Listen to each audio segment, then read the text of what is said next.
Hello, true health seeker. Have you ever thought about becoming a health coach?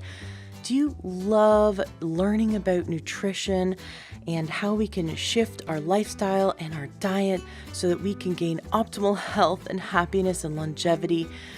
Do you love helping your friends and family to solve their health problems and to figure out what they can do to eat healthier? Are you interested in becoming someone who can grow their own business, support people in their success? Do you love helping people? You might be the perfect candidate to become a health coach. I highly recommend checking out the Institute for Integrative Nutrition. I just spent the last year in their health coaching certification program, and it really blew me away. It was so amazing. I learned over 100 dietary theories. I learned all about nutrition, but from a standpoint of how we can help people to shift their life and shift their lifestyle to gain true holistic health. I definitely recommend you check them out.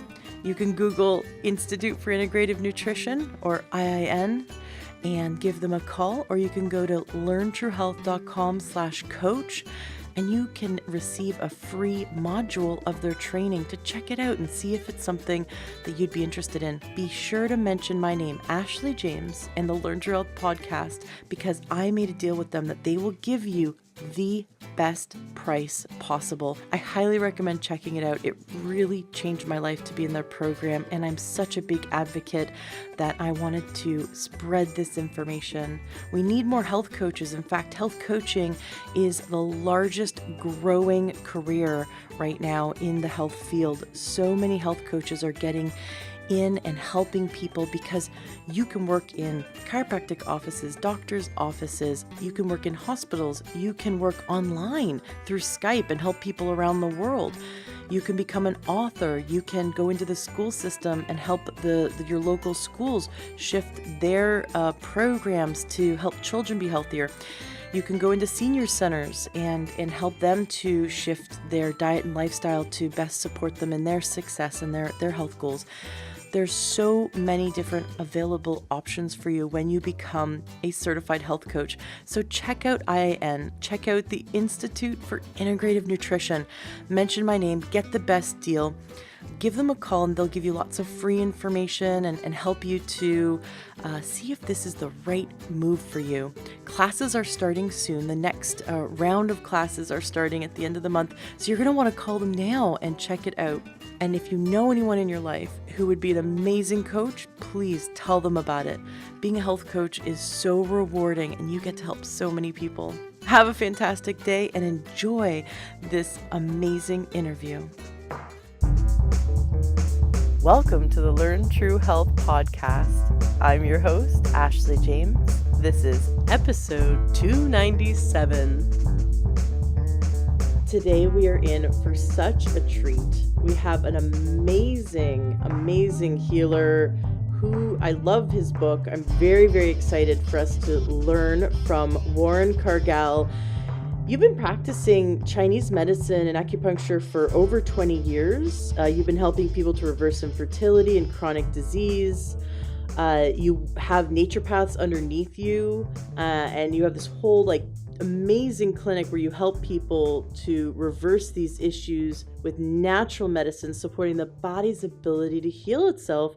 I'm such a fan of your work. Welcome to the show. Thank you, Ashley, for having me. It's a real pleasure to be here today. Awesome. Well, I'd love for you to start by sharing your story. What happened in your life that made you want to pursue this route? With all the careers you could have chosen as a child, why did you want to become a licensed acupuncturist, herbalist, and a healer? Yeah, that's a great question. And I think probably this will sound familiar to a lot of people, but back in high school, I was a track star and I was, ranked number 10 in the state of Texas in the high and low hurdles and things like that. One day I was at a regional meet, and I fell and I ruptured one of my discs in my lower back. Ouch. And no kidding. And so, for the next 6 months, I had sciatic pain running down my leg. I was stooped over, and this was why I was in high school. I was going through all this. And my mother, bless her heart, she was the one who was she was a nurse, and she was the one who was scheduling my appointments. And so there was a time when the doctor said, you're not making much progress. We need to talk to a surgeon. And so what happened? I went to the surgeon, and basically, he said, based on your injuries and everything, we need to fuse your lower back, two of the discs in your lower back. And not only that, he said, if you don't do this, you're probably going to lose control of your large intestines, and you'll have to get a colostomy. Which, again, I'm just in high school, and that just was totally freaking me out. So the thank goodness for my mom, though. As soon as we got out of that office, she said, we're going to try everything we can before we get a surgery for you. And so she set up a chiropractic appointment. And within the first session, I was able to stand up straight. And so then probably like another 8 sessions, I was pain free. And right. I love it. So, yeah. And I mean, I'm sure other people have had similar situations, but in that first session, when I walked out of that, I mean, I had one of these kind of aha moments, or it was a realization that, my God, how close I really came to decisions, that a decision that would have fundamentally affected my life for the rest of my life. And it just kind of dawned on me how that it's really up to us to really question our health. I mean, it's really up to us to take care of our health, to be responsible for our health, which means, we have a responsibility to really actively question things. And so that really set me on a path of, anytime anything would come up around my health, I would definitely be questioning it. Is this the best approach for me? And that kind of, is how I moved into acupuncture and working with people, because I think that that's vitally important. If you got a body and you want to be here for the long term, you want to be responsible for it. I love it. Question everything. And it's when we become compliant in life and we just take whatever whatever the first doctor we see, okay, let's just go with that. Yep. It's kind of crazy. I always thought it was crazy when someone I tell them a really great supplement to take that's all natural, like some vitamin or mineral, Yep. and they want to see the research on it. They want to see, they just want to see like every Yeah. little aspect, and they question it, right? Which I want. Yeah. I want them to question everything. But when they go to a doctor and the doctor says, "Well, you got to be on metformin," they go, "Okay." Take the prescription, go get it. No question. They don't question, like who produced it, who made it, what are the findings, what are the side effects, or what are the alternatives, what are the safe alternatives, and what's the toxicity level, what's the long-term side effects. It's just amazing how sometimes we shut down and we just go, well, this person must know more than me, so I'm just going to follow blindly. Yeah, it's totally sad, at that level, and we see so many people here in the clinic that's exactly the reasoning that they've used. And, 6 months, a year down the line, they have a lot of side effects going on. They're not getting really any better, and the doctor wants to put them on another medication. And I really don't want to make this, the discussion about, the doctors. I mean, it's much more than that. Really, fundamentally, it's about, taking charge of your own health. That's the message. Exactly. And so we can start that by asking questions, question everything, and going and seeking the answers from second, third, fourth opinions in of professionals in different fields. Like Right. you went to a chiropractor for Right. this back pain that an MD said you probably needed major surgery for. Correct. Yep. Yep. Really woke me up. So why didn't you become a chiropractor then? I went into engineering and did some work, and this was in '76, and did some work in solar applications, solar and wind turbines at Washington University. And, it's kind of a circuitous route that I took, but that really sensitized me to energy. I mean, energy flow Mm, within, like which is really pertinent to what's going on right now in our society, but these energy flows. And somehow, so the second, awakening kind of transformative experience occurred for me was my, original training was in psychotherapy, and then so I had a practice. But while I was doing this practice, I started getting right-sided temporal headaches, and I tried. At that point, I tried some conventional medication, which did absolutely nothing. And so, out of kind of desperation, and this desperation phrase, that's another one that shows up frequently in the clinic as people show up, hey, I've tried everything. I thought I'd try some acupuncture, and they're really surprised. But anyway, I went to this old Chinese guy that was down the street from our office, and my headaches, they went away for about 6 months. And, again, that's kind of like curiosity is a big place for me in my life. And I just, wow, that's really interesting. So I started researching it, looking into acupuncture. And finally, I made a decision, I think I'm going to do acupuncture training. That's how I got into acupuncture. Awesome. So you just saw such great results that you're like, this is really interesting. And it was your curiosity. You wanted to dive into that further. Can you Yep. explain, for those who've never had acupuncture, can you just explain a little bit? Because you mentioned energy. Hmm. What is the relationship between acupuncture and energy? Well, I mean, historically, acupuncture, I mean, the energy in the channels has always been referred to as chi, and it's the movement of chi in blood, which gives us vitality and gives us life. And so, a lot of the acupuncture treatments are done to either move chi. If there's stagnation of chi, there could be pain, there could be swelling, or if there's a deficiency in chi, so maybe when you were young, you did a lot of excessive drinking or stuff like that, and so your kidney chi or your may be deficient. So we would want to build that, restore that, because the kidney chi is kind of looked at like rocket fuel for you.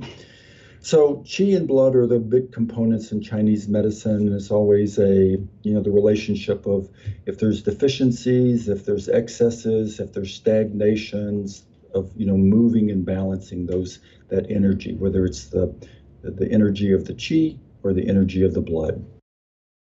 I had a phantom pain around my spleen, and I went to Hmm. my naturopath. I was really concerned. I'm like, what is my spleen damaged? It was painful, and I almost felt like it was distended. And I was really nervous. I was, Googling all my symptoms, and Google told me I was going to die. And I, I went to my naturopath, and she ran some blood tests, and she palpated my abdomen, and she after the all the blood pet tests came back, within her ranges that she's satisfied with, she said, I really think you need acupuncture. I think this is energetic. And Hmm. I mean, I've had great experiences with acupuncture in the past, like tremendously miraculous experiences. And Oh. so I just full-heartedly said, okay, let's do it. Jumped right in. And I think it took 3 sessions. I noticed a difference right away, but took 3 sessions and the pain was gone. And he could feel it in my pulse, and Hmm. that's just amazing. Something that felt so physical. Like if someone told me I had a tumor, I would have believed them. Like felt so real and so physical. And only 3 acupuncture sessions helped to bring my body back into balance and resolve it. Right. Well, I mean, I think you bring up a really good point here, and so we'll use that as a way to kind of contrast, what you would get from an MD or what you're going to get from a acupuncturist. But one of the issues is in acupuncture, it's kind of practiced traditionally as it's been for the last 1,500 years, where there's a practitioner and the patient. They're talking, that the practitioner will ask a bunch of questions. They'll spend time together. He'll look at your face color, or she will look at your face color. They'll look at your tongue, your pulse, and through that, there's some understanding that emerges about a treatment protocol, which is not what happens when you're going to go to an MD and you're there for 15 minutes, and there's just going to be signs and symptoms. Okay, what are the signs or the symptoms that you're experiencing right now in relationship to the illness that you've reported? I mean, we tend to look at things as, I mean, there's not things in separation. I mean, what's being reported is a tapestry of what's occurring in the body, and they're all related. That's a beautiful way of putting it, and that's why it's holistic medicine, so looking at the body as a whole, or that tapestry, like you said. I love it. So, for the last 20 years that you have been in this field helping people to get their health back, can you Mhm. share some aha moments, some moments where people, had these amazing recoveries, or where you gained a huge new learning as you dove deeper into your practice? Yeah, so I mean, in the book on your mitochondria, I kind of report the aha moments that led me into kind of writing the book. And one of the issues that came up in the clinic is we treat a lot of fertility issues here. We have three other acupuncturists, in addition to myself here. So fertility is a big issue. And one of the things that we would notice occasionally is that we would help a woman have her cycle normalized, and she would become pregnant, but the pregnancy would not hold, and so it would terminate or end within a month or two. And so that got me curious, and so I started looking at that. And one of the first things I came up with was that a female egg is like has 100,000 mitochondria in it, and that was just totally amazing to me. So just for comparison, so you get what I'm talking about, like a skin cell may have like 100 mitochondria in it, and like a heart muscle cell may have anywhere from 5,000 to 8,000 mitochondria in it, all producing energy 24 hours a day. Well, here we come to a female egg, and it's like huge. I mean, it's got 100,000 mitochondria in it. And so when I started considering that, I really got it, meaning that what happens in the first 3 months of conception is that single cell turns into a multi-million cell organism, the embryo, and it needs tremendous amounts of energy to accomplish that, and that is accomplished through the mitochondria. And so that was really kind of, wow, this is really interesting to me. And then concurrently to that, I mean, when I was doing my acupuncture training, there was a statement in the Yellow Emperor's book, which was written about 2,500 years ago, about that most of the vitality is for the offspring is inherited from the mother.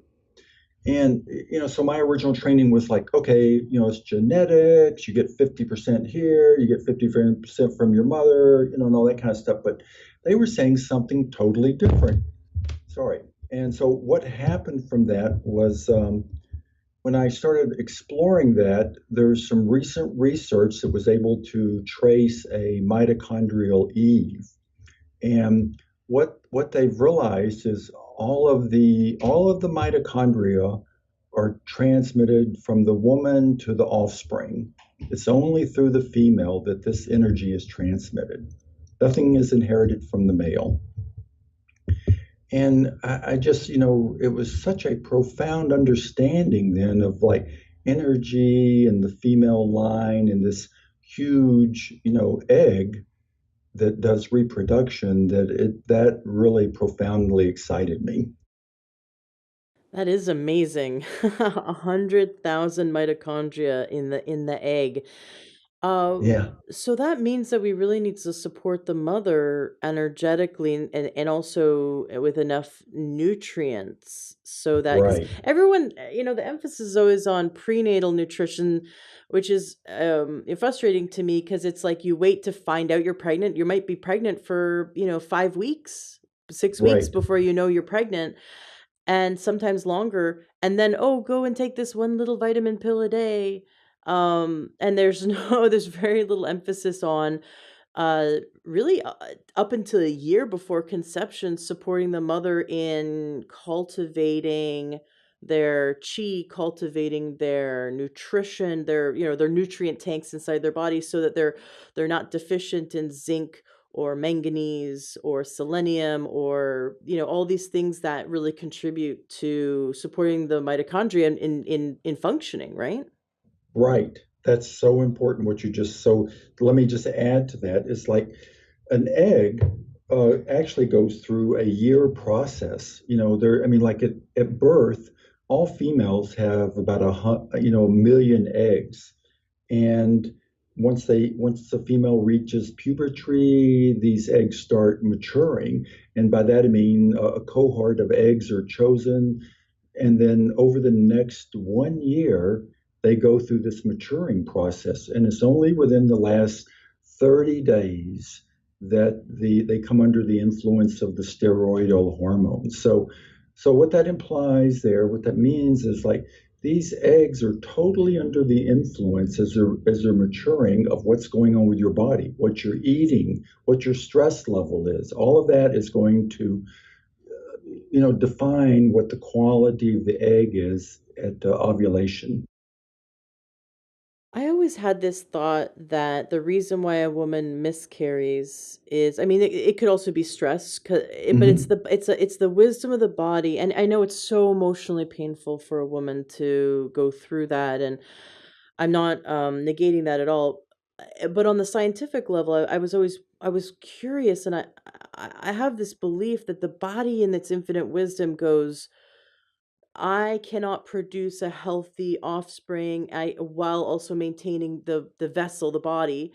So I need to let this go now, and we'll try again when we're ready, and so all these parents are running out there and using sort of, IVF and things like, yeah, yep. forcing the Hmm. body to get it to conceive a child, when maybe the reason why we weren't able to is because the body is undernutrified and out of balance. So I totally agree with you, but I can also give you the flip side, which is, we get women in here who are totally stressed, and they're like, their age, they're getting a little older, closing in on 40 or something, and they're in a production mode. And that's if I am going to tell them that, that's not going to go over very well at all. So, I mean, I totally agree with what you're saying there. It's like, but like to try to say to someone who's like at 38 and say, look, okay, your eggs take a year to mature here, so you've got to have to spend a year, working on that. That's not going to go over very well.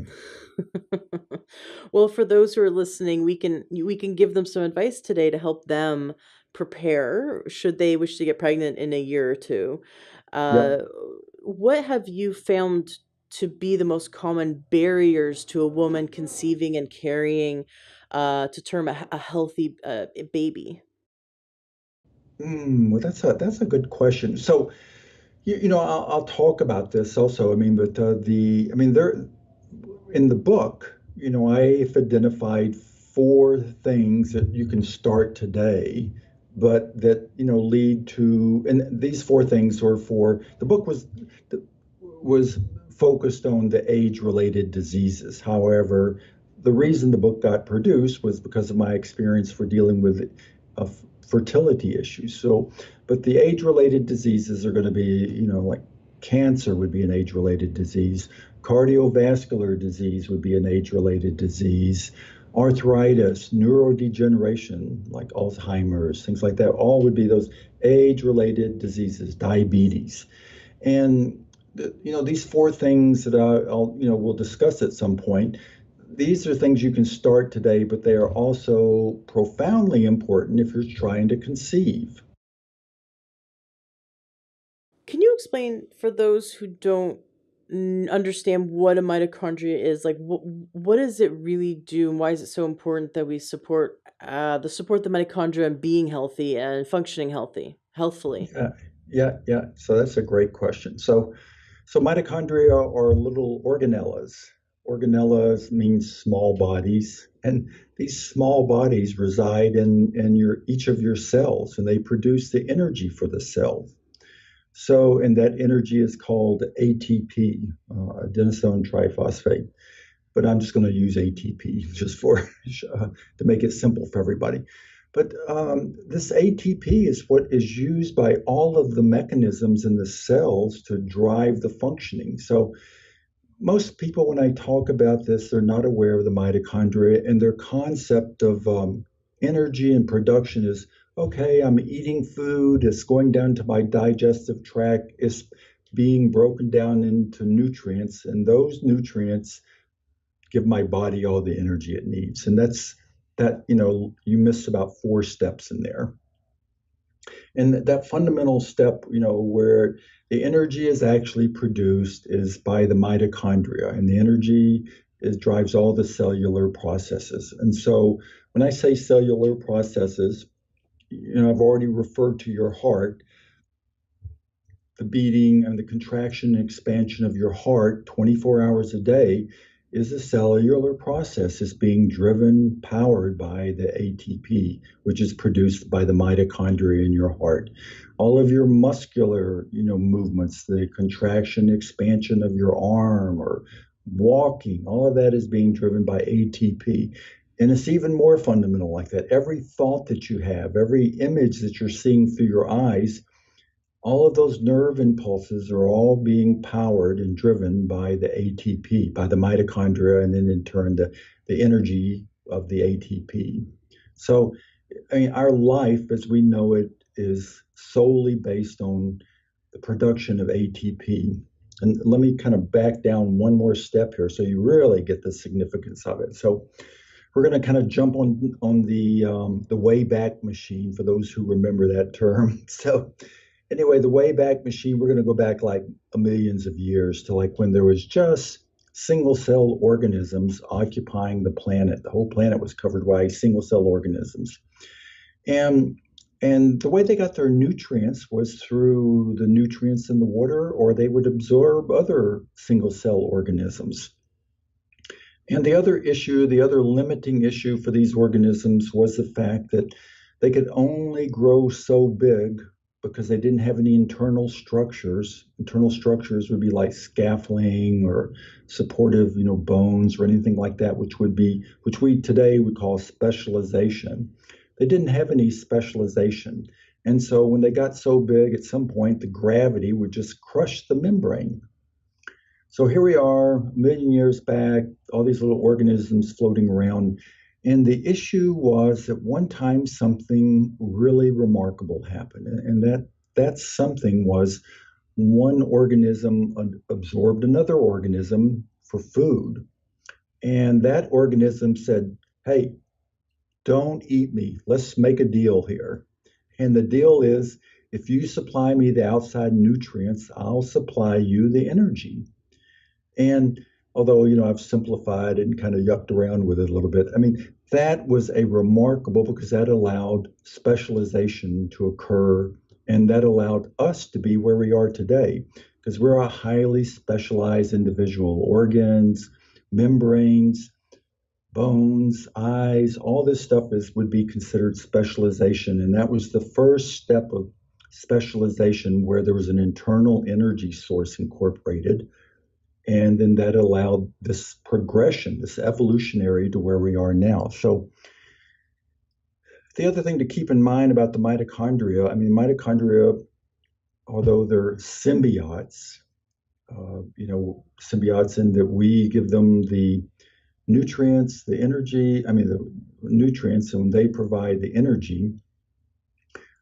Our body is full of symbiotes. And I think a perfect example so you understand just the complexity of our system, which really kind of takes you outside of the isolated I view of my body, but our whole gut system is composed of microbiomes, which are bacteria which live in symbiotic relationship with us, producing like serotonin, tryptophan. Serotonin, as you know, is a neurotransmitter, a calming neurotransmitter, helps you relax and things like that. So there's all these interrelationships that are occurring within our bodies right now. The mitochondria is, I mean, This is so fascinating. I feel like I'm in a sci-fi movie. The mitochondria, is it not human?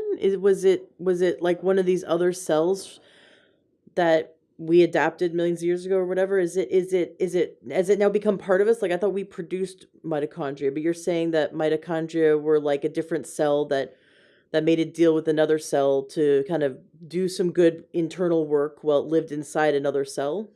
Yeah, symbiote. So here's the deal. Mitochondria have their own DNA. What? So wait a second. Wait. So it's like they're like an alien living inside us, but a good one. Totally. Yeah. They're What? symbiotes. Yeah. And and then if that really gets you excited, then you think about all the other symbiotes that are living inside of you that are have these tasks that are going on, that are helping us. And then, so there you're at the micro level, but then, immediately you pop up to the micro level of where we are on the planet today. It is so cool. I love it when I learned that when you look at us as cells, like we're 37.2, trillion cells, but then we Uh-huh. learn that there's more cells in us or on us that comprise us that are not us, like like you said with the microbiome, that there's actually more bacteria and more other kind of DNA not that's not us Right, right. that then that is us. And so we have to create this inner peace with inside ourselves. We have to create this inner sort of harmony Yep. to support to give the example that you gave of the microbiome. We need to figure out, how do I feed this colony that lives inside me, because that we would not be able to survive as humans without all of these uh Bacteria, viruses, right. But fungus. right, what did you call the mitochondria? It's like this symbiotic relationship, this helper. Yeah, yep, symbiotes. Yeah, these symbiotes, thank you. Without all the symbiotes, we could not survive. Is that correct? Totally, and so just to throw in, the perspective of it so that you get the true perspective of it. So so I'm sure your audience will appreciate. So repeated rounds of antibiotics, which that was the wonder drug. I mean, that has profound effects on what's happening in our gut, and it can destroy some of those, permanently destroy or configure the makeup of the gut, which has big effects on like anxiety, depression, sleeping, your immune response, all that stuff. And it's the same way with the with the mitochondria. And then to step it back one step farther, in the soil, there's a whole microbiome existing within our soil, which is, which the vegetables uptake or the trees uptake into the apples and the fruit and stuff like that. And so, like we have been for the last since 1976, we've been spraying Roundup, which is now sprayed on like 98% of the crops, the major crops in our countries and over the world. And that kills off some of the microbiome in the soil. So then you have the effect there is then when that changed microbiome is taken up by the vegetables, because the vegetables have, just like us, they have a microbiome growing in there, then it affects some of the enzymes that they're able to produce. Then when we ingest it, that totally affects us. You see that internal harmony of that ecosystem inside us mirrored Yep, in the outside world.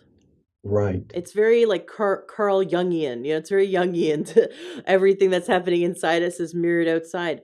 But we're seeing that we're destroying these ecosystems outside of us, and these ecosystems outside of us support the ecosystems inside of us. And we need to come to a place where we're developing internal harmony with the ecosystems inside. and external harmony with the ecosystems outside. And I also think it's interesting that when we disrupt the microbiome, then we have anxiety, depression, and we can't think straight. We have brain fog, and that leads us to do things and act out in certain ways that would continue to create these negative patterns. So we need to really figure out how to stop in our tracks and change direction. What could we do to support the microbiome and the mitochondria? I mean, what I talk about, in the mitochondria in my second book, The Reality We Create, is that it is fundamentally the Buddhist concept, which is where everything is interrelated and interdependent. There is no, one person who stands independent. We, the environment, are interrelated and interdependent. And so, with that statement, then the question is, what do you do? And the starting place is always that you bring it back to yourself, and you do what you can within yourself to begin to improve your internal health, your internal thought patterns, and then from there, there's strength to reach out and with compassion, with an open heart, you can, touch the environment. You can help other people to alleviate suffering. That is beautifully said. I love that because I think some people can get so overwhelmed when they look at the world and how broken it is Yeah. to not take any action.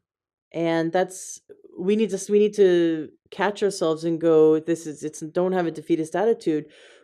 Choose to change what you can, which is starting with inside ourselves. And the more we all focus on healing ourselves, then like you said, we can then reach out and help others, and that can cause a ripple effect. Imagine if the whole world took a year to do some internal work and heal internally and then reach out and help others. That would change the entire world. So Oh, we have to start with ourselves, and that's where our motivation lies. Let's help ourselves, and then we can help our friends and family and then our community, and it'll just grow from there. What can we do today? What things could we start doing to help ourselves? well, okay, so those are great. That's another great question. So here's the story. I'm sitting right here at my desk, and unfortunately, you will find me here occasionally. I mean, more often than I'd like to be. But so one of the problems is when you're sitting a lot. So let me just back up one step here. So the mitochondria are just like little engines, meaning they require oxygen to operate, right? So when I'm sitting at my desk, what's happening is there's a low oxygen content. I mean, I'm shallow breathing. I'm just breathing from the upper third of my chest. Sometimes my elbows are on the desk and I'm doing some computer work or whatever, but my breathing becomes shallow. And shallow breathing, another term for that would be hypoxia, where there's inadequate oxygen supply, which is what long-term shallow breathing creates is inadequate oxygen supply to the mitochondria. So here we have a situation where your mitochondria need oxygen, and you're giving them kind of like there may be nutrients from what you're eating there, but there's not enough oxygen, and so just like what happens with your car, you start getting smog and stuff like that being created. The fuel is not burning efficiently. And in this example, the fuel is like the mitochondria are really, they're so small, and what they're operating at is almost a quantum level. And they're producing electrons, and these electrons begin to build a charge, which produces the ATP. So, the electrons get a little wiry there, and they begin to escape from the mitochondria, and they start damaging things around them, like the mitochondria or the surrounding tissue, or they drive the inflammatory process. So, breathing. That's the number one thing to keep in mind. It's like the mitochondria need oxygen, and it's really, I understand everyone. A lot of people are working. A lot of people are sitting at their desk. You got to find a way, like every 15 to 20 minutes, to get up, walk around, maybe jump around or something, but just do some movement and do some deep breathing. Even if you're sitting at your desk, be aware of your breathing. Like if you can sit straight, take a couple of deep breaths, that kind of stuff. So the number one, so the of the four things, number one is breathing. The second thing is mild exercise. So when I do a podcast and I say mild exercise, I always get flagged about this. Well, what about those people who are really exercising, a lot? Well, good for those people. That's great. But what I'm trying to do is give, start a place where anyone can start something today. So if you're not exercising, it's mild exercising. If you're already exercising, great, keep it up. But mild exercise drives biogenesis, which is creation of new mitochondria. It also kind of like revs your engine up and it clears out all the debris, this, excessive nutrients that are sitting in the mitochondria. And so mild exercise could be like, walking every day. It could be like getting on your bike and pedaling around. But, mild exercise is really important. So that would be the second thing. Number three, which is going to be something like caloric restriction. And when I say caloric restriction, in our society, it's not unusual that people are eating excessive calories. And so, what we're suggesting here is that you're dropping from, if you're doing 26, 27, 2,800 calories a day, that you drop it down to 2,400 or 22 or 2,100. And you're not starving at that level. But the issue that we are pointing back to is that, again, if there's excessive nutrients, that's going to drive the inflammatory process within the body. And so you want to make sure that there's not, a lot of excessive nutrients just hanging out in the mitochondria, waiting for, a time when you're going to exercise, you're going to move when they'll be needed, because they will drive, inflammation. And the fourth thing, which is the most important thing, is that you move from a, let's see how to say this. So for every unit of sugars or carbohydrates you're getting, you're going to get like 2 units of ATP out. Remember, ATP is the energy. So for every unit of sugar, carbohydrate, you're getting 2 units of ATP. On the other hand, for every unit of fat that you're ingesting, you're going to get like 34 units of ATP. What? Yeah, so I hope you guys can really catch the significance of that. I was not expecting that. Yep. So when I say fats, I'm talking about good quality fats, right? So fats can be, farm-raised butter or, a range-fed butter. It can be olive oil. It can be avocados. It can be fish from fats. It can be fish from red meats.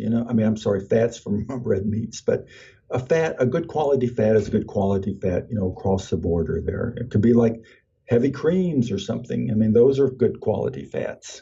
So bad quality fats would be like your canola oil, Yep. the oils out there. Yeah. What about vegan healthy fats? Should just eating chia seeds, pumpkin seeds, walnuts, Those are great. avocados? Yeah, coconut oil, all that stuff. It's Okay. good.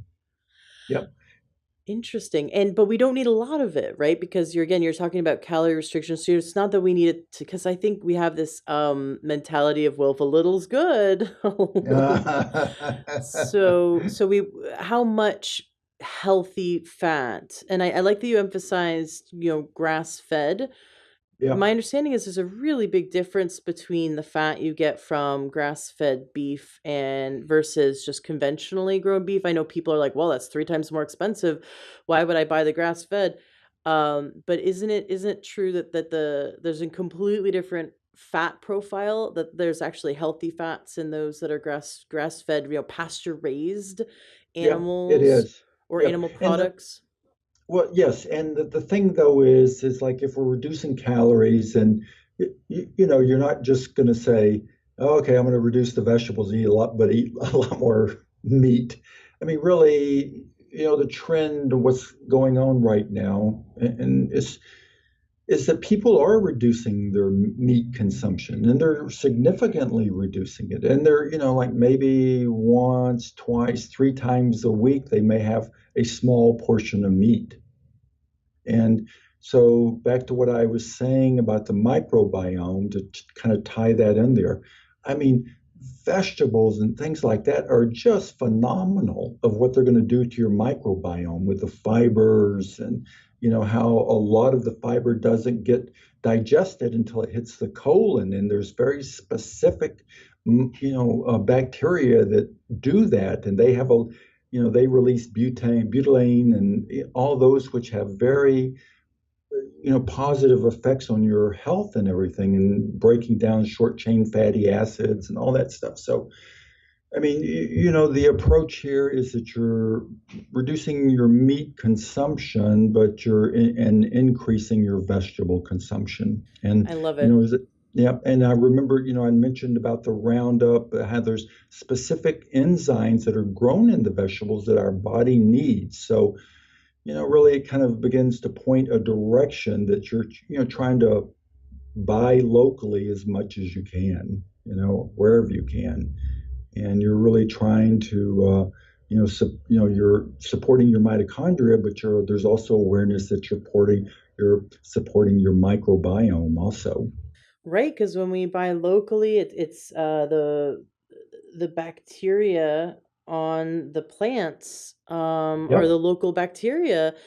Right. And so I've always heard, like, if honey in small Yep. amounts is good, but you always want it to be local because it helps train the immune system for what it is exposed to locally, Yep. which makes so much sense. And I learned that it from a biodynamic farmer that there's on a or like organic farmer, we don't spray anything, right? Just let it grow. Right. If you pick Yep. a strawberry and you eat it straight off the ground, like you just pick it and you eat it, there are bacteria in on that strawberry that then become part of your microbiome That's that right. we need to digest and assimilate the nutrition from that strawberry. Uh-huh. Yeah, it's really amazing. So look, this is how estranged we've become from our environment. If you ever go out and watch a bunch of kids playing, like in a playground or something, young kids, I mean, like your mother would probably say, okay, they're the dirtiest group of kids around. But I mean, like they're in the dirt, they're putting stuff in their, mouth, they're picking their nose, they're eating that, they're wrestling with each other, they're slobbering all over each other, but I mean, all that's happening is they're just profoundly, strengthening their immune response, because all of that is full of microbiomes, funguses, viruses, all of that stuff, which totally strengthens us, strengthens our health, our immune response. So, little kids, what they're doing when you watch them, they're crawling on the floor, they're hugging the dog, they're kissing the dog. It's just like, they're just picking up stuff all over the place, compared to how we think, they should be, like with these antibacterial wipes. I mean, I went to the gym the other day and they have a little antibacterial wipe stations. Right, right. What are your thoughts on using hand sanitizer all the time?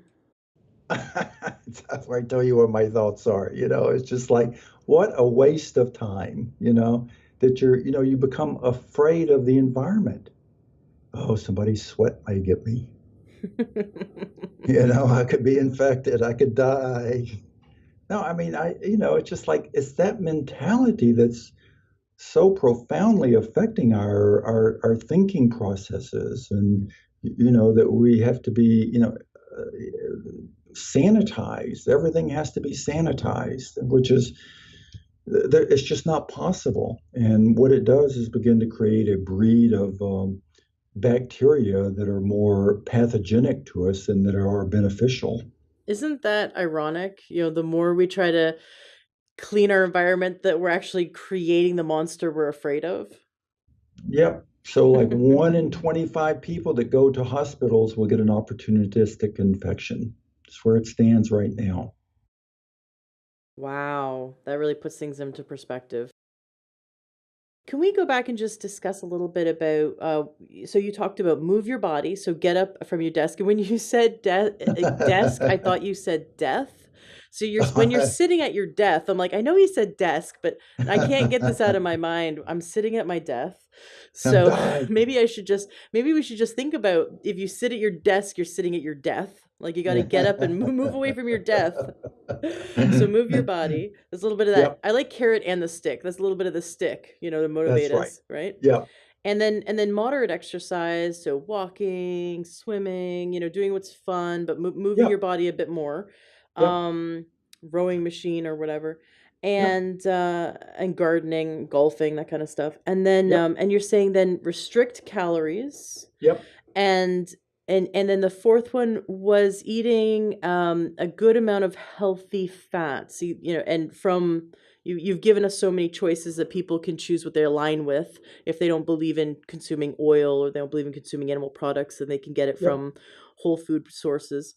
Um, in terms of restricting calories, could Hmm. someone do intermittent fasting? Would that be even more beneficial? What are your thoughts on fasting, like several day fasting or intermittent fasting, to support the mitochondria functioning optimally? Well, I mean, I like fasting, but I mean, the one that, there's a kind of a trend going on now where you eat your last meal is around 6 or 7 o'clock at night, and then you don't eat anything in between there, right? Until the next morning. Are you familiar with that? So there's like a 18 hours. So you finish maybe Yeah. eating your dinner at 4, and then you don't eat again until noon or till 1, or maybe, yeah. So you finish your meal at maybe at 6, and then you don't eat again till 2.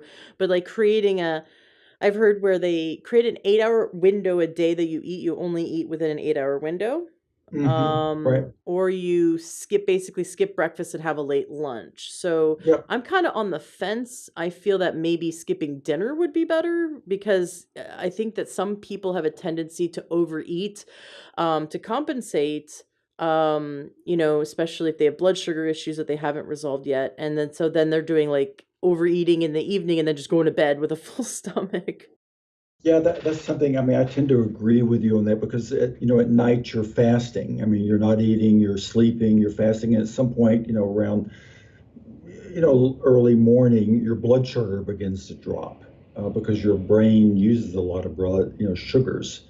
So and once that happens, the adrenals come on, you would normally get up, you would go get something to eat for yourself, and normally that would be a protein to stabilize your blood sugar. So the question is what you just raised is like, what does that do to your blood sugar if you're not doing that? I mean, if you're not eating something for yourself to stabilize it, other than having a cup of coffee and a croissant, I mean, the normal deal would be that you would get a protein, but that's not what happens. But, further, you're suggesting, what happens if you don't eat anything? And probably it's not going to be good for your blood sugar on the long term, especially if you have those issues already occurring with you where your blood sugar is spiking.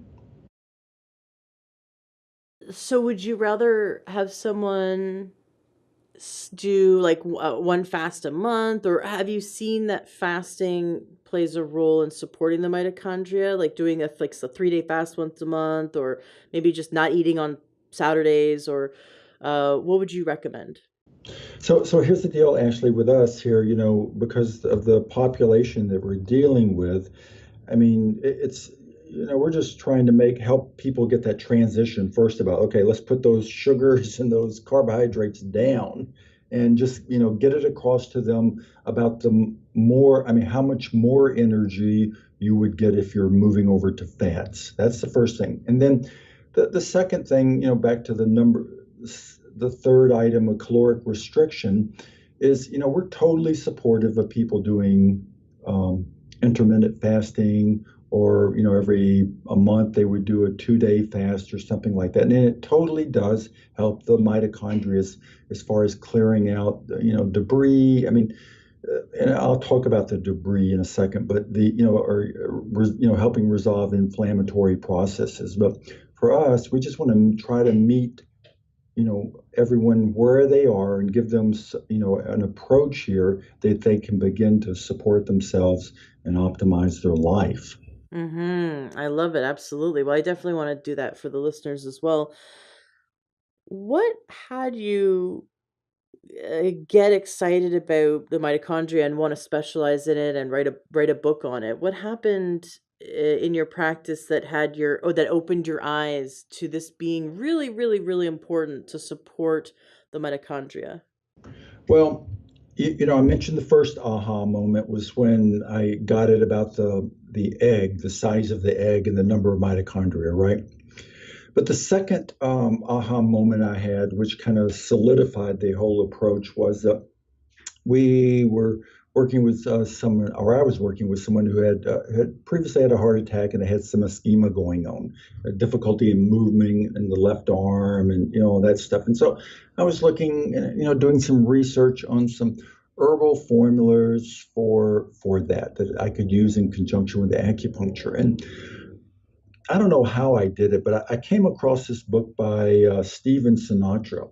And Sinatra is a cardiologist, and he is amazing. His thinking, his thinking is amazing. That's all. And so he's got a little book out called The Sinatra Solution, which I picked it up and I knocked it out over the weekend. It's really a layperson book, but I don't know. Maybe I was traveling or something, but I picked it up and read it, and it just blew me away. I mean, it was so, as a cardiologist, how he had made he had totally moved away from heart surgery and things like that, and he was using a supplement approach for his, to work with his patients, and it was all based on, the mitochondria, and it was all based on nourishing the mitochondria, and I just thought that was simply amazing. And so then, when I looked at the protocol that he had, put together for his cardiac patients, it was almost the same as the one I had put together for our fertility patients. Ooh.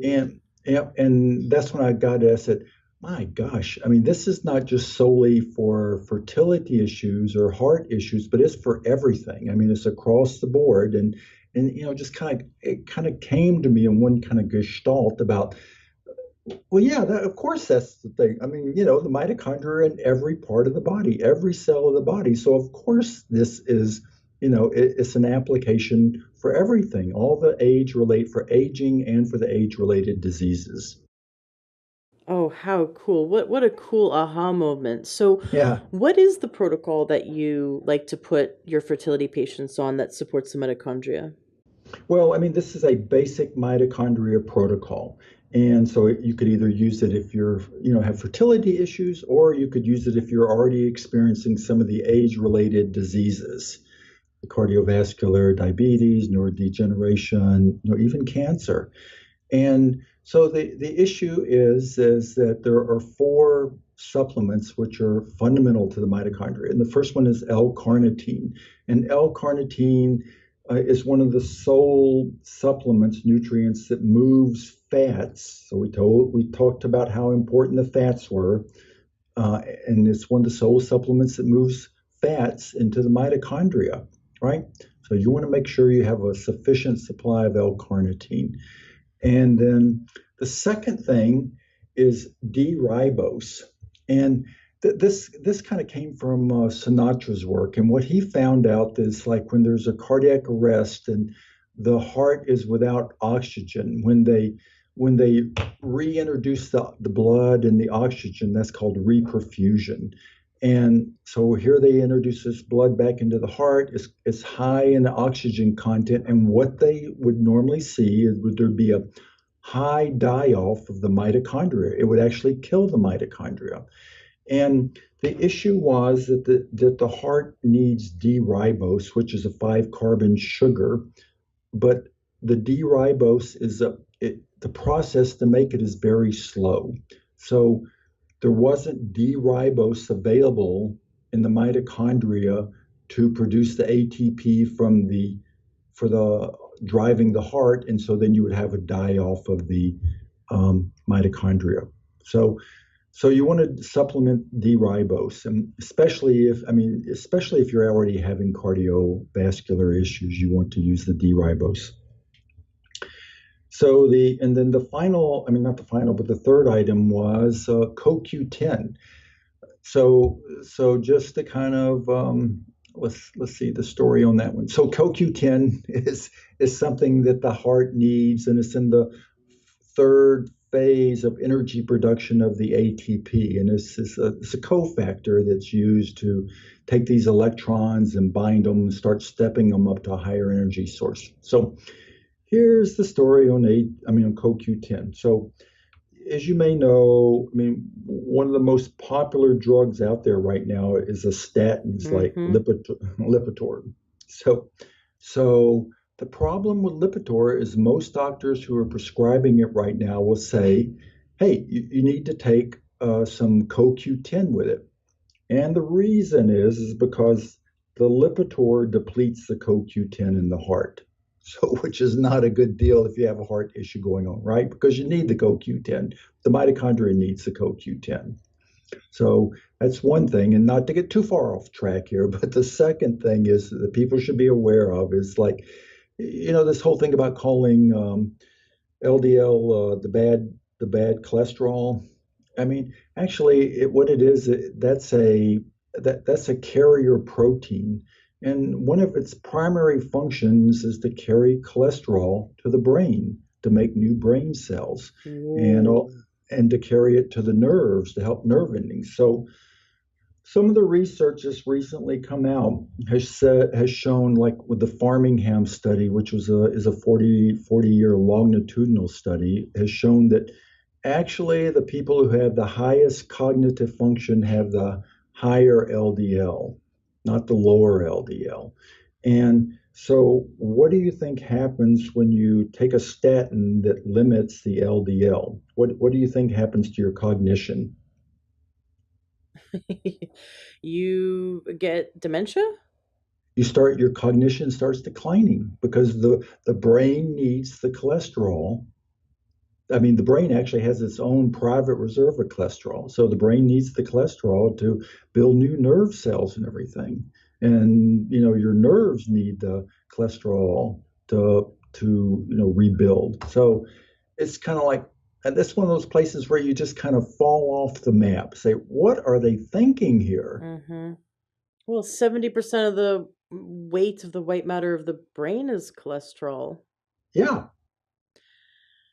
That's an entire. I love this topic because it is. We could go so deep.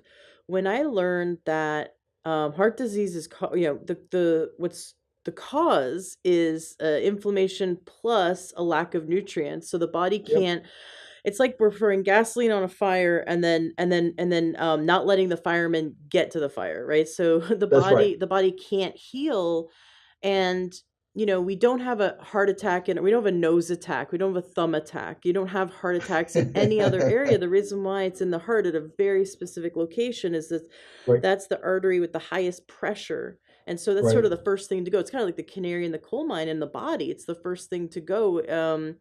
And if the body doesn't have the raw building blocks, like we need copper and vitamin C, for example, and a bunch of other things to make elastin and collagen to keep Yep. that pipe sealed, right?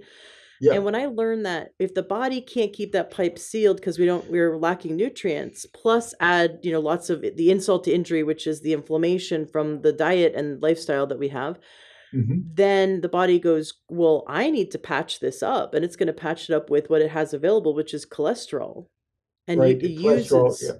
cholesterol to Which. patch it up. And now here we come in and we go. It's like a doctor saying, well, every time there's a fire, there's smoke, so smoke must cause a fire.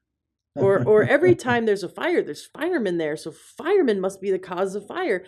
Let's treat that. And so we're treating. And the thing with cholesterol medication is that it actually it's so essential to the body, the liver makes it, and Right. those cholesterol lowering medications injure the liver to the point where the liver ceases to function correctly. So that's why you always have to get a blood test to see where your liver's at before they put you on these medications. And it Right. drives me crazy that people walk into their doctor's office and the doctor says, "Oh, you're 55 and here's your cholesterol levels are high and we're going to get you Yep. on this drug for the rest of your life." And no one questions it. Yeah. So let's just take a deep breath with that. And the issue there is like this is a for-profit machine here we're talking Mm, about. And it's certainly not it's certainly not a for health approach. right. Right. So we need to find practitioners like yourself who are a for health approach and start asking questions. Like go when you go into any practitioner's office, ask yourself, is this person a for my health approach, or is this person part of an organization that's just to profit off of me being sick? Right. Forever. Yeah. Right. So Right. yeah, I mean it's really sad, and I mean the sad part for me is, since I'm kind of on the front line of dealing with patients, I have to be really, careful. I mean, I don't want to, I don't want to upset anyone about their health, and I don't want to challenge them about the choices they've made, right? And make them feel bad about, Hmm. I mean, I mean, I do think a lot of the doctors I run into, I mean, just like you said, I mean, they're looking for ways to help their patients. They're really actively looking for ways, but the skill sets that they were given, for trauma and things like that are not, conductive or conducive for, treating chronic illnesses and things like that. And nor do they have the skill set to do, detailed intakes. I mean, that's just not what's allowed in a for-profit enterprise. Right. Yeah. So we need to find balance. We've got to find the right tool for the job, right? And that's why I love encouraging people to see to go to clinics like yours so that Yeah. they can see a variety of holistic health practitioners, and then they know when to go to which team. They can fill their team up with a variety of doctors and professionals, and then Yep. they go to them and as as they see fit, and they advocate for their health and they ask questions, they dive in, and so we can all do that and be empowered. I love that you're here to empower us to do that today. I'm really Oh, thank curious. you. I'm curious to know, since your focus changed in your Mhm. practice, how many years ago was that you had that aha moment around mitochondria?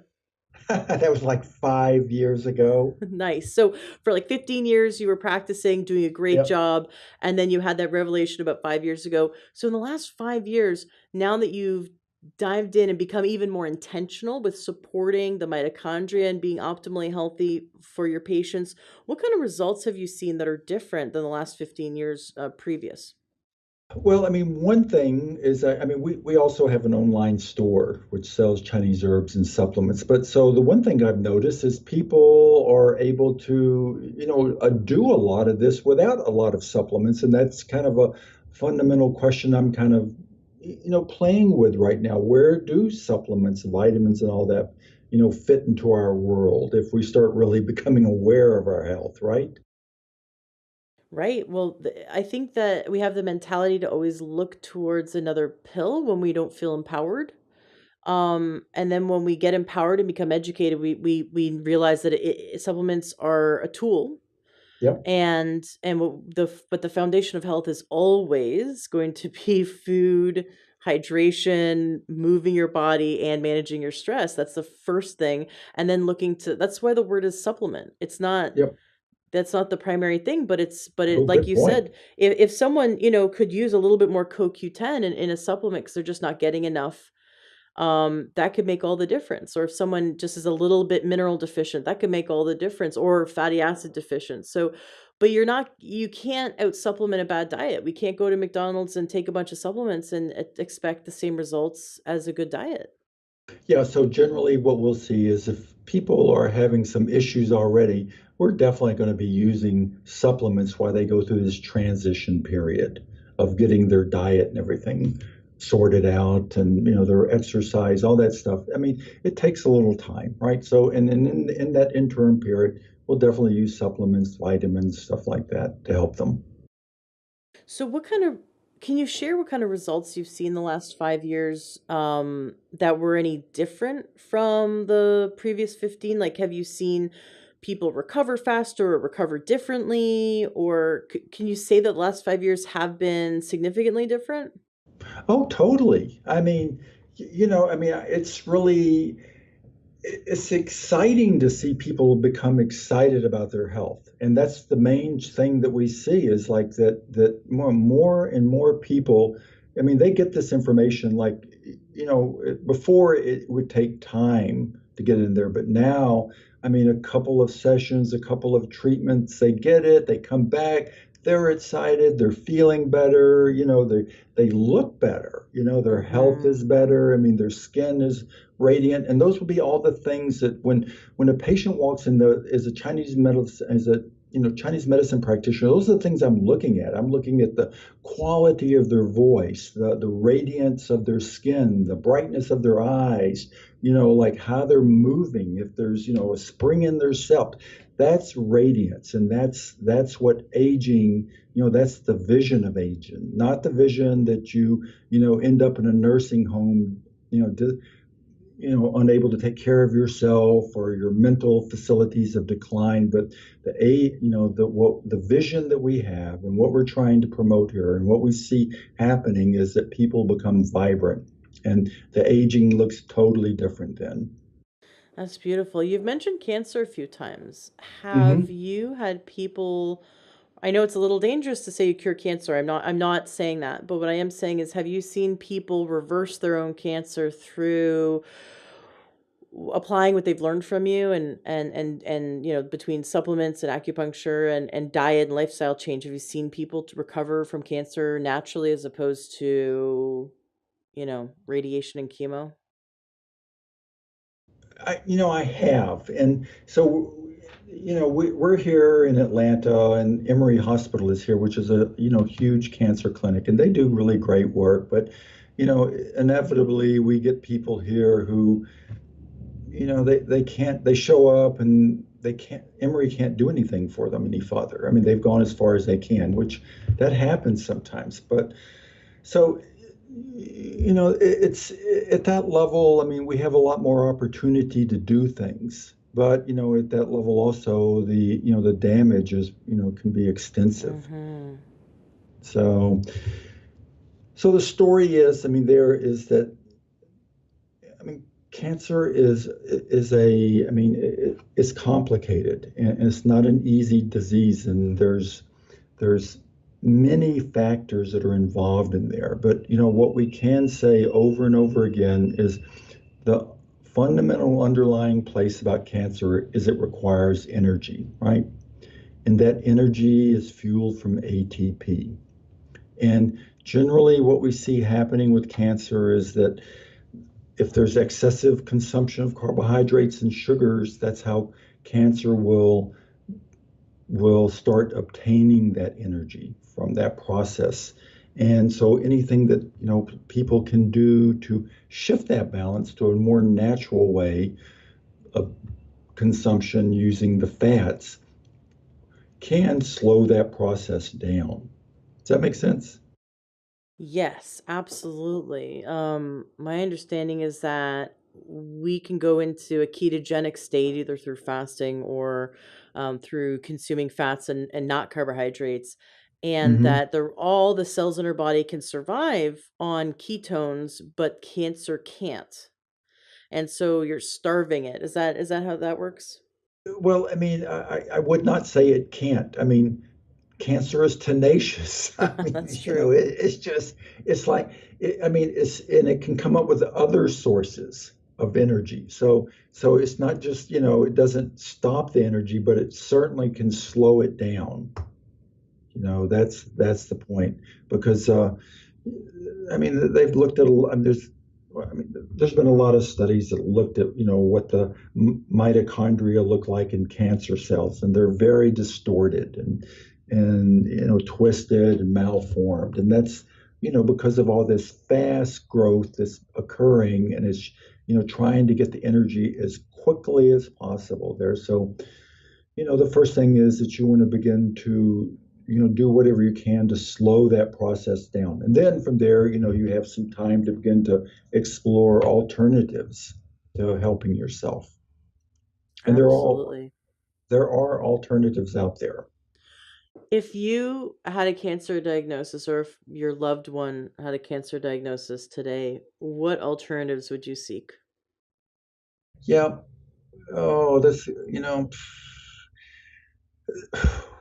so here's the problem. This is out of my second book, The Reality We Create, which is the fundamental statement that I'm examining in that book is that how our thought processes, you know, form up what we're creating around us. And here, you have to listen to your internal voice. And, there's a lot of fear about um, being self-sufficient and taking care of yourself. I mean, does that make Mm, sense what I'm saying? mm-hmm. And not only that, you'll get feedback from your friends and things like that, like, what's wrong with you? You got to listen to what your doctor is saying. I mean, that's a, very strong reinforcement. So I'm not saying not to listen, not saying, just try something alternative, but there are definitely thought patterns that are going on when you get a diagnosis like that. And that would be really important to understand, what that is without judging yourself about it, because it's going to be really hard to enact any kind of meaningful treatment for yourself with that internal dialogue occurring. Are you're talking about like the if we have a belief system, we can our belief system is so strong that we can have a placebo effect or a nocebo effect where we can disrupt the results of any therapy because of our belief system. That's right. So, there's quite a bit of research out there about like the effects of trauma, childhood trauma, and Mm, how people do after that, how they progress in their life. And for those people that's had these kind of traumas occurs, I mean, there's a greater prevalence of immune responses, cancer, disease. I mean, because it has a tremendous profounding effect on what's happening with us, how we see life. I mean, is life trustworthy, or do I have to always be on guard? I love it. Well, we're definitely going to talk about your books in a moment and your website so that everyone Okay. knows because they sound fascinating, just chock full of wonderful advice and just really eye-opening experiences. There's the two biggest cohorts of our population currently are millennials and baby boomers. Hmm. And in the next 10 years or so, give or take, the millennials are going to have to take care of the Boomers. baby boomers, right? That we're coming into this now. Boomers are really independent. They're fiercely, fiercely independent as a population, and they don't, they don't want to have to be helpless. And so the millennials who are primarily the podcast listeners, Hmm. are the ones sharing the podcast with their I mean I have people of all ages listening, but the older the generations have reported to me that their grandchildren turn them on to the podcast. So Oh, just so the millennials out there are listening going, you know what, imagine your life, millennials, imagine your life if in 10, 15 years you have to be taking care of your parent if they have dementia, right? yep, And right. too soon, because I do not believe that anyone at any age needs to have dementia. And that's, this is something that a lot of MDs will unfortunately say, well, you're getting older. This is just what happens. And we can just help make them comfortable, put them in hospice or palliative care, or put them in some kind of facility and give them some drugs and just manage them. And I say I'd rather look for what we could do to support them in having excellence. I know that there's even a B vitamin deficiency that can cause dementia, and that's often missed by, traditional medicine. Um, so what could millennials do right now to help support what kind of information could they bring to their parents, their grandparents, to support them in reversing early dementia and preventing dementia from taking hold, so that my wonderful millennial listeners, have in 10, 15, 20 years still have healthy baby boomer relatives? Right. Okay. So at the first, I said that the mitochondria are everywhere, right? And they're producing energy, ATP, everywhere. So that would include the brain. So all of our thoughts, everything is being all the nerve impulses is being driven by ATP, and there's a high concentration of mitochondria in the brain. And so to the degree that there's inflammatory processes going on, to the degree that you're not breathing, to the degree that you're restricting cholesterol, to the degree that you're eating excessive sugars and carbohydrates, and that are creating these toxins, these inflammatory processes, then that's essentially what drives this debris is what's called amyloid plaque. And amyloid plaque is the hallmark of neurodegeneration. So in response to your question about what to do, then you've got to be aware of all the energy that the brain is using and where that energy is coming from. And so you want to do the four things I've talked about. But in addition to that, like maybe 4 years ago, there was a discovery made, and it was a profound discovery about the human body. The discovery was that all the textbooks for all these centuries have shown that the lymphatic system ends right at the jawline, right? Well, they discovered that it extends up into the brain, and there's a lymphatic system in the brain, and that lymphatic system is used for clearing the debris. However, the takeaway here is that it's only activated when you're sleeping. So, sleeping is a big issue.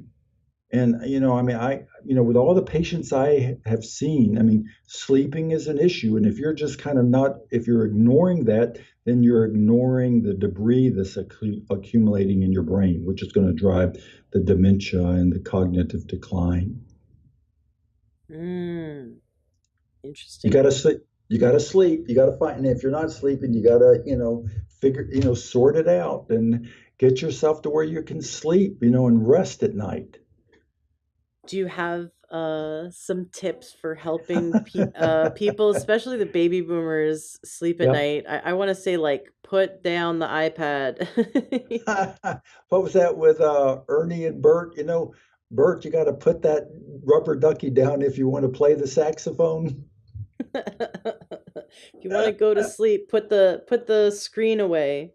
That's right. That's where it's really, it's like you want to try to make the room, and I'm sure people read this all the time. They just, like it says, make the room as quiet as possible. Turn off the TV, turn off anything that's going to generate, shut the curtains down, make it dark in there. But it's like if you have an intense day, what's it going to be like trying to sleep? If you have like a high stress job, you're going to come home and you're going to be able to go to sleep. You're going to have a couple of drinks, or, what's it take? And those are questions and which, kind of really bring you back to more of a meditative quiet. I mean, the essential question is how to quieten the mind, which is more of a meditative question. If what can you do to begin to quieten the mind and so that you can sleep? And those are just really big questions. If you're on the computer all the time, if you're one of those night people, it's going to be hard to sleep. Do you have herbs that you love to suggest to bring down the cortisol and help someone calm down? Yep. So one of them that we use frequently in the clinic is called Tianwan Bushinden, and which translates as Heavenly Emperor's Earth Tonic Pills. So that's a traditional herbal formula that's been around for like maybe 800 years, and so it's got a little bit of clinical efficacy to it. Sometimes that really works nicely. It's relaxing, calming, nourishes the shin. I've already mentioned the effect of the like you could consider probiotics if you've had a lot of antibiotic use. Why probiotics? Because that's going to nourish the serotonin. That's going to produce the serotonin, the tryptophan, which is a calming neurotransmitter.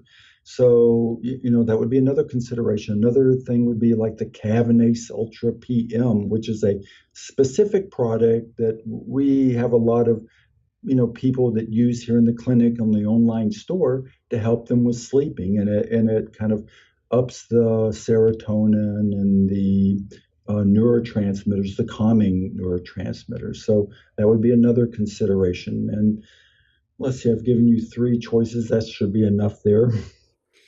I love that you said, well, it's been around for 800 years, so it's been proven to, it's been proven to work.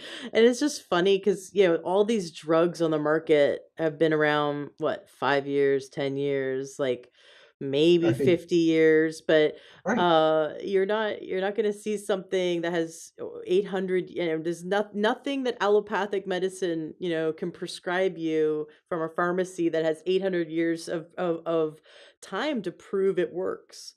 Yeah, So I'm glad that's you appreciated that. I'm I glad you do. didn't miss it. I do. I I so want to throw appreciate it. a little humor there for you. Yeah, absolutely. Well, we have to kind of put into perspective and remember that the medical establishment that is making a lot of money making itself market itself as though it's the only medical establishment to consider Yeah. has put a lot of time and energy in the last 150 years into making the population believe that everything else that they have now called alternative medicine is ineffective. And it's, oh, don't mess with that shaman over there with those herbs and the sticks in the dirt. That's, that's there's this totally unproven that, the sticks in the dirt and the herbs over there, come here to our squeaky clean hospital and take these pills that we made for you. And it's funny that we come back around and we're really seeing that, wow, medicine like Ayurveda, like traditional Chinese medicine, that have been here, like herbalism that has been here for hundreds or thousands of years, have been proven generation after generation to work, and that's why they keep going back to it. And to always know that that is in our tool belt, that that's an option that we should consider in our tool belt. Well, let's let people know where to get the book. So your website, themitobook.com. When they go to that Yes. website, what's the most important thing that they should do when they first get there? Well, if they, I mean, if they want the book, it's right there when you get to the website. So just, you can purchase the book. But if you're not quite sure and you want to, read something more about it, then if you scroll down, there's a free download, Mitochondria Magic, which you just, you put in your email address and we'll send you the download link. So then you can read, I think it's about 10 pages. And then if you scroll down a little bit farther, all of the many of the supplements we just have talked about are on the site also. So it's pretty, pretty straightforward, pretty easy to read. And then if you have questions, you want to contact that, there's an email contact, and those will either get answered by one of the staff or they'll pass it up to me and I'll deal with it. Excellent. And so could people around the world work with your doctors in your clinic, or do they need to be local to the Atlanta area? No, we do a lot of Skype, online phone consults, things like that. So I mean, we're trying to, be in step with what's happening out there in the world today, which is the internet. Right, right, exactly. Tell me about your other books. Can they see your other books on this website?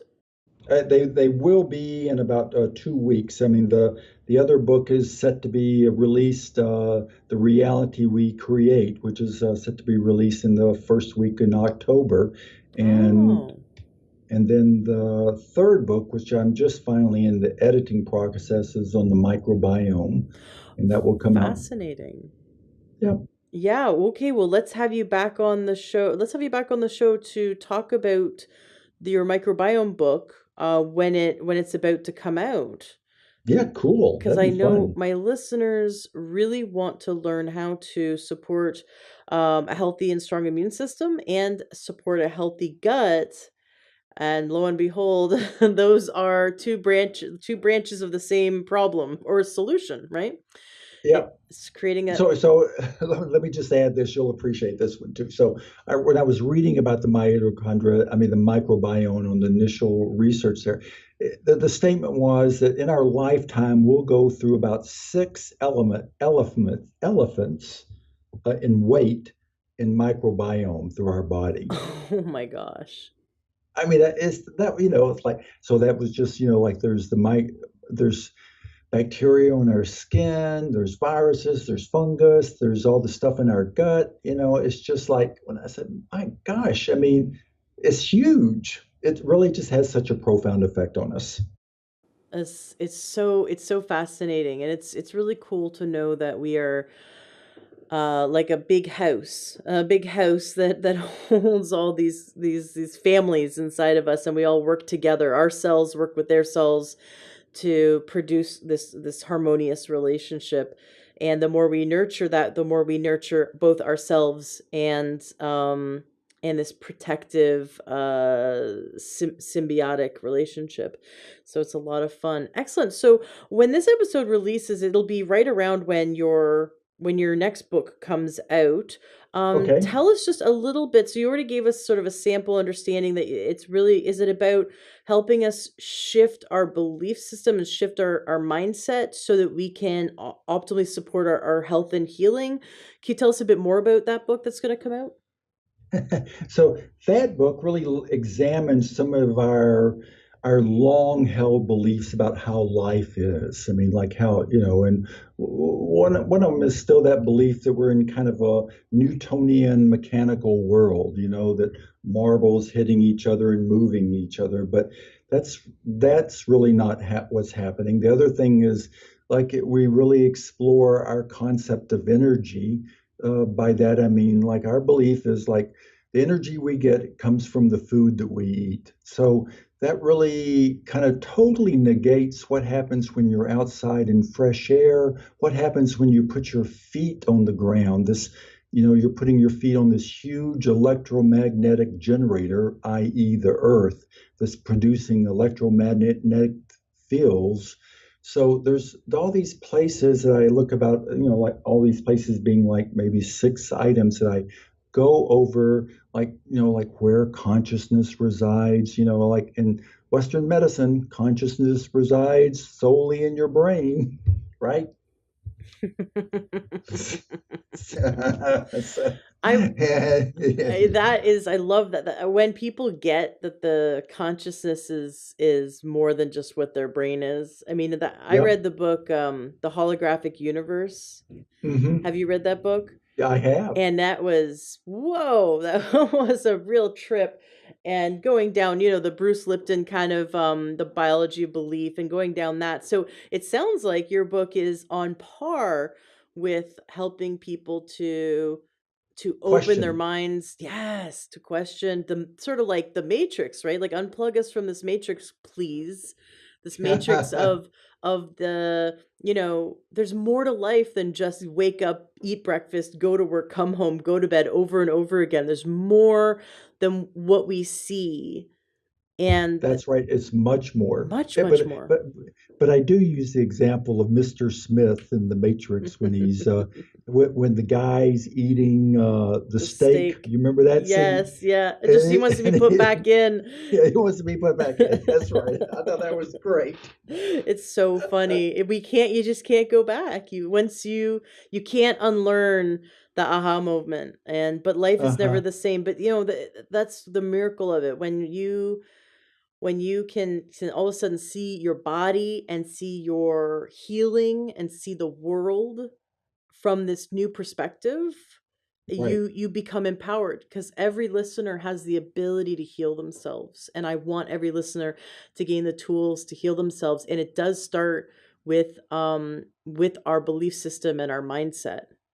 Right. And this is back to the just what we started with that we are all interconnected and interdependent. There is no separation here. And is once you get that, I mean, it's a whole different world out there that we're existing in. It's beautiful. Well, I am so honored to be interconnected with you. Thank and you. to have connected with you today, and all the Yeah. listeners as they learn from you. So we know the actual steps for us to go out into the world are move our body more, step away from the death, step away Yep. from the desk, right? Step away from the death. Move your body, exercise, to a level that you're comfortable. You don't have to, it doesn't have to look like a gym. It just needs to look like Yep. moving the body. um get a quality sleep, focus on quality Yep. sleep, question everything, Right. begin to question more and more, because it's in those questions and keeping that questioning mind that we can allow all these wonderful answers to come to us. um and so take supplements when needed, adjust diet so that there's lots of vegetables. If you're going to eat animal meat, make it quality, small amounts of quality, meaning organic, grass-fed, quality meats. Consume healthy fats. Am I missing anything? No, I think you covered everything. You Okay, did great. great. So, I'm going to send out that gold star to you. well, that is some great homework for all of us. What would you like to share with the listener to wrap up today's interview?